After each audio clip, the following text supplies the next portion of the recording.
Olá, este vídeo tem como intuito apresentar as etapas de fabricação do amendoim japonês, aplicando conceitos da disciplina Operações Unitárias aplicadas à indústria de alimentos 2, ministrada pela professora Catiúcia Pereira Takeuchi. Vamos agora apresentar os integrantes deste grupo. Eu sou a Caroline Moreira de Paiva. Olá, meu nome é Beatriz. Olá, eu sou a Débora. Esse trabalho será dividido em 3 partes. A parte 1 vamos fazer uma introdução ao assunto, a parte 2 os processos de controle e a parte 3 as referências utilizadas. E agora nós vamos começar a falar um pouco sobre por que é importante todo esse controle de umidade com o amendoim. O armazenamento adequado é essencial para preservar as características do amendoim antes e depois dos processos industriais, mas temos que destacar principalmente os equipamentos que facilitam esses processos. Graças à tecnologia, temos opções como medidor de umidade de grãos, peneiras de classificação, acessórios para medição de densidade e outros. Agora que já sabemos um pouquinho sobre o assunto, vamos começar a parte 2 com os processos de controle.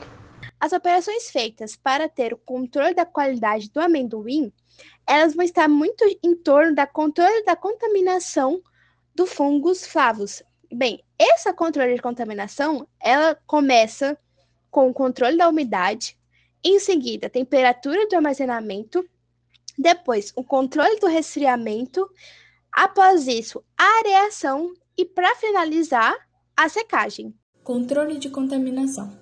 O ponto-chave para essa etapa é evitar a reidratação dos grãos. E como pode ser feito isso? Armazenar apenas as vagens inteiras, bem desenvolvidas e sem perfurações ou outros danos. O armazenamento deve ser feito em ambientes secos, ventilados e com boa cobertura. Esses ambientes devem ter estrutura de ventilação e resfriamento, além de serem protegidos de insetos, pássaros e roedores.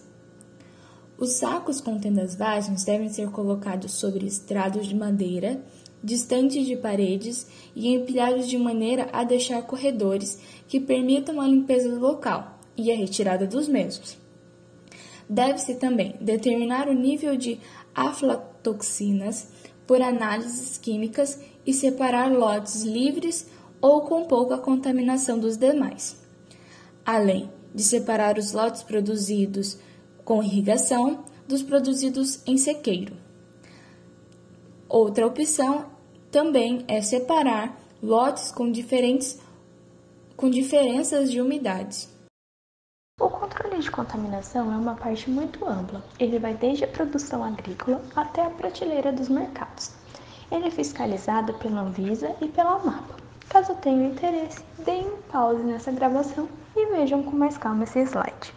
Bem, é importante manter o controle da umidade, porque a umidade é um dos fatores que favorecem para a quantidade de água dentro do produto. Então, por exemplo, para que não tenha a proliferação de micro-organismos no amendoim, é necessário ter uma umidade do ambiente de 60% e o teor de água no amendoim de no máximo 9%. Nessa etapa de controle de umidade, é importante a utilização de um equipamento que é capaz de medir a umidade. Na imagem, vocês conseguem observar um medidor de umidade para o infravermelho. Assim, no processo industrial, consegue-se determinar a umidade dos amendoins. Temos que pensar que o principal agente degradante do amendoim se prolifera em ambientes com umidade relativa entre 80% a 90% e temperatura ambiente superior a 25 graus Celsius e atividade de água maior que 0,8. Com isso, os cuidados com o amendoim devem começar desde o processo de plantio e permanecer sob controle a umidade e temperatura após a colheita e armazenamento. A temperatura de armazenamento deve ser menor que 20 graus Celsius, a umidade menor que 60% e o teor de água deve ser no máximo 9% e a atividade de água entre 0,4% e 0,5%.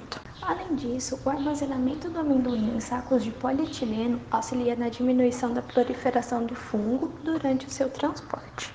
Como ninguém quer consumir amendoim com algum resquício de areia ou encontrar algum tipo de barata, é muito importante que para o transporte e para o armazenamento do amendoim seja feito com sacos de polietileno, porque eles conseguem controlar melhor manter controlado, né, a umidade e a temperatura do amendoim e também evita com que algum tipo de bicho, areia penetra o saco e acaba contaminando o nosso amendoim. Além disso, onde vai ser armazenado amendoim precisa muito ser um ambiente com bastante ventilação e, de hipótese alguma, ele pode estar em contato direto com o saco, na verdade, né? Não pode estar em contato direto com o chão. É sempre muito importante ter uma certa altura do chão. Controle de resfriamento. Os grãos armazenados a 2 graus Celsius permanecem por um período de 10 vezes mais longo livre de fungos que grãos armazenados a 25 graus Celsius, independente do seu teor de água. Nessa imagem, a gente consegue ver o silo com alguns fios azuis. Esses fios é quem mantém o controle da temperatura. Bem, além do resfriamento, a aereação introduz O2, impulsionando o CO2 e remove ou introduz umidade da massa de grãos, reduzindo ou prevenindo o processo de migração de umidade pela manutenção de temperatura uniformes na massa de grãos. Na imagem desse slide, vocês podem observar o equipamento utilizado para a etapa de aereação. O processo de secagem ele é feito em 2 etapas. Então, a primeira é conhecida como cura, onde há a perda natural da água. A perda natural da água é importante para a manutenção das propriedades sensoriais do grão e facilita a operação de despencamento e batimento. Porém, esse processo depende da temperatura ambiente, da umidade relativa do ar e a velocidade do vento. A segunda etapa é feita na carreta secadora. A temperatura do ar de secagem das vagens deve se aproximar de 35 graus Celsius e a umidade relativa de 45%. Nessa etapa, o ar de secagem é feito com queimadores de gás GLP. Como benefício do seu uso, proporciona um controle eficiente de temperatura e umidade. E aqui a gente tem um exemplo de como que é essa pré-etapa conhecida de cura, e depois a parte da secadora, né, que já é mais uma parte industrial, onde a gente pode ver pela imagem que a gente tem a fonte, que é o GLP, o silo, o ventilador e o controle que não precisa ser feito manualmente, pode ser feito de forma automática programada. Nessa imagem, observamos os componentes que um silo completo apresenta, sendo ductos de aereação, ventilador, um painel de controle contendo o sensor de temperatura e os cabos termométricos. Para finalizarmos, segue as referências utilizadas na produção desse trabalho. E essa foi a nossa apresentação sobre a parte das operações unitárias no controle de qualidade do amendoim. Eu espero que vocês tenham gostado da apresentação e qualquer coisa,